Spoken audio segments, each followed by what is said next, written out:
की तरफ से हरीश साल्वे जो बहुत सीनियर अधिवक्ता हैं वो अपना पक्ष रख रहे हैं और उन्होंने कहा है कि जिस तरह से अर्नब को धमकाया गया है वो न्यायोचित नहीं है। जो कोर्ट है जो उसमें चीफ जस्टिस ऑफ इंडिया हैं, कोर्ट ने ऐसा कहा है कि आपके महाराष्ट्र सरकार को फटकार लगाते हुए कि आप पूरे तथ्य लेके नहीं आए हैं, आपके अधिकारी जिस तरह की भाषा का प्रयोग कर रहे हैं, टोन एंड टेनर वो ठीक नहीं है और हमें और तथ्य दें जिसके बेस पर हम कुछ निर्णय ले पाएँ। और आपने जो धमकाने का प्रवृत्ति अगर हुई है तो वो ठीक नहीं है, किसी को भी देश में धमकाना नहीं चाहिए। और मैं और आपको ऑब्जर्वेशंस बताऊं कोर्ट के, तो उसमें पता चलता है how can someone be threatened like this, किसी को भी ऐसे कैसे धमकाया जा सकता है। और मेरे साथ एएन मित्तल साहब हैं फ़ोन पर, उनसे भी मैं बात करता हूं, पर थोड़ा मैं आपको बता दूं कि कोर्ट में क्या चल रहा है जिससे कि लोगों को, दर्शकों को पता रहे, जो अर्नब के समर्थक हैं उनको पता रहे कि किस तरह से महाराष्ट्र सरकार को अपने रवैये के लिए फटकार पड़ रही है।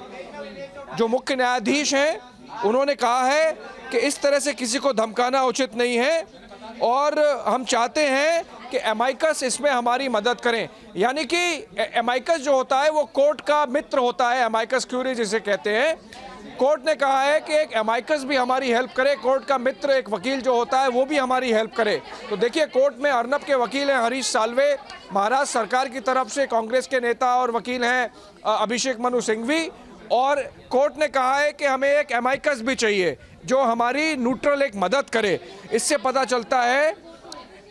चलता है कि कोर्ट का जो रुख है बहुत कड़ा है महाराष्ट्र सरकार की तरफ।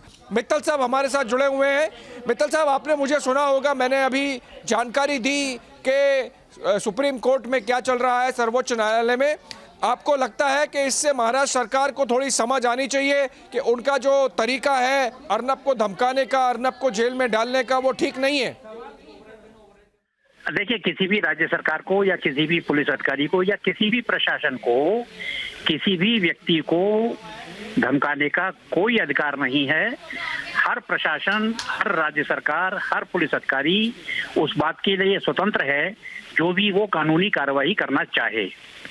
मौखिक रूप से किसी भी प्रकार की कोई धमकाना या प्रताड़ना करना किसी भी कानून में परमिसिबल नहीं है। मित्तल साहब, for the viewers in English, can you just encapsulate this once again, as I brought to the viewers the proceedings from inside the court where Harish Salve, lawyer for Arnab Goswami, senior lawyer, he has presented the case and said that the manner in which Arnab Goswami is being threatened is unprecedented, that he has been told by officers that he would have to spend Diwali in jail. The court has taken note of it, serious note of it, and has sought the help of an amicus curiae and also taken tough stance against the Maharashtra government for the tone and tenor of its officers. Certainly, any state government or any central government or even the police officers or the administration have no right to threaten any person, and if they want to do any proceedings, they have to take those proceedings in a legal way. देखिए, they cannot threaten. आपको जानकारी दे दूं दर्शकों के लिए, बड़ी खबर है। सर्वोच्च न्यायालय के मुख्य न्यायाधीश जी जो हैं उन्होंने ऐसा कहा है कि महाराष्ट्र असेंबली का जो प्रिविलेज नोटिस का लेटर है वो उसकी भाषा उचित नहीं है, उसमें डराने धमकाने की एक टोन नज़र आती है और ये बिल्कुल फंडामेंटल राइट के अगेंस्ट जाता है। और महाराष्ट्र असेंबली विधानसभा का जो लेटर है उस पर ये चर्चा हो रही है कोर्ट में। हमने पिटीशन करी है, विधानसभा की जो प्रिविलेज मोशन है और उसका जो लेटर है, उसके टोन एंड टेनर है, उसके अगेंस्ट हमने अपील करी है सुप्रीम कोर्ट में। और उसकी प्रोसीडिंग में ये सामने आ रहा है कि जो भाषा का प्रयोग किया गया है महाराष्ट्र विधानसभा की तरफ से, उनके जिस अधिकारी ने, वो भाषा को सुप्रीम कोर्ट ने ठीक नहीं पाया है। मैं समझता हूँ ये बड़ा गंभीर बात है। वैसे अपने आप में विधायिका और न्यायिका दोनों का अपना अपना एक सर्वोच्च स्थान है, पर फिर भी ultimately what the supreme court decides becomes the law. और उस हायरार्की के हिसाब से आप देखें तो जिस तरह से सुप्रीम कोर्ट ने ऑब्जर्वेशंस पास किए हैं आज इस प्रोसीडिंग में कि धमकाना गलत है, ये लोकतंत्र के खिलाफ है, ये फंडामेंटल राइट्स के खिलाफ है, संविधान के खिलाफ है, और जिस भाषा का प्रयोग किया गया वो ठीक नहीं है। मैं समझता हूँ इससे कड़ी फटकार महाराष्ट्र सरकार को नहीं लग सकती किसी और से। Basically, I would like to say that if any notice or any written communication is made by any authority, either it should be in the prescribed form. Prescribed form, I mean that whatever is mentioned in the act or the rules, whatever it is. You Right. see that in the Code of Criminal Procedure, there are formats of the summons and the warrants. So, if the notice is I will in the make more. prescribed language, Yes, Mittal Saab, I will come to you I will come to you for more analysis. Let me just break one more information coming in from the proceedings where the CJI has clearly said that the letter amounts to a direct interference in the administration of justice. और मैं अपनी desk से request करूंगा कि वो इसको पढ़ के इसको टिकर पे ब्रेक भी करते रहें। बेसिकली सीजेआई ने कहा है कि this amounts to a direct interference in the administration of justice, ये न्याय की प्रक्रिया में व्यवधान है।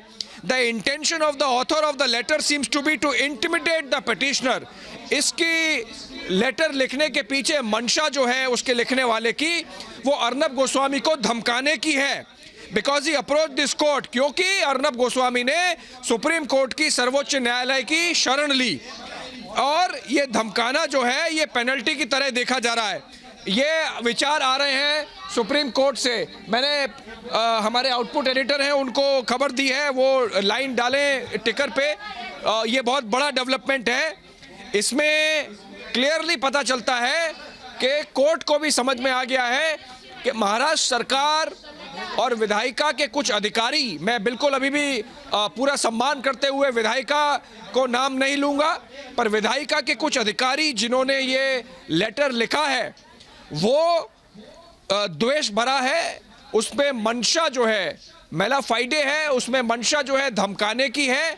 उसमें मंशा ये है कि आप क्यों गए सुप्रीम कोर्ट, इसलिए आपको धमकाया जाएगा। एक अधिकारी ने यह भी कहा था अर्नब को दूसरे केस में कि आपको दिवाली जेल में बितानी पड़ेगी। ये संवैधानिक जो हक हैं, फंडामेंटल राइट्स हैं, उनके खिलाफ जाता है, ऐसा सुप्रीम कोर्ट ने मेंशन किया है। मित्तल साहब।